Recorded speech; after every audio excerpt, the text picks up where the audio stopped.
اگر آپ قرآن پڑھتے ہیں تو دیکھ لیجئے کہ سورۃ البقرہ کی آخری آیات میں آپ یہ غلطی تو نہیں کرتے.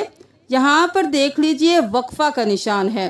تو یہاں پر بہت سے لوگ وقف اس طرح سے کرتے ہیں کہ رک جاتے ہیں اور پھر تینوں جگہ پہ بالکل رک کے پھر اگلا لفظ پڑھتے ہیں.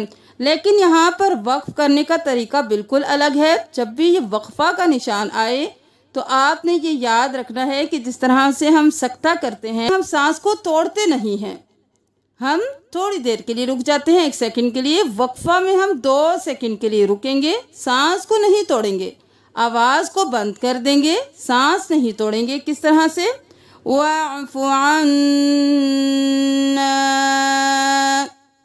وَاغْفِرْ لَنَا وَارْحَمْنَا. یہاں پر ہم نے 2 سیکنڈ کے لیے وقف کیا لیکن سانس نہیں توڑی، تھوڑی دیر کے لیے ہم رک گئے.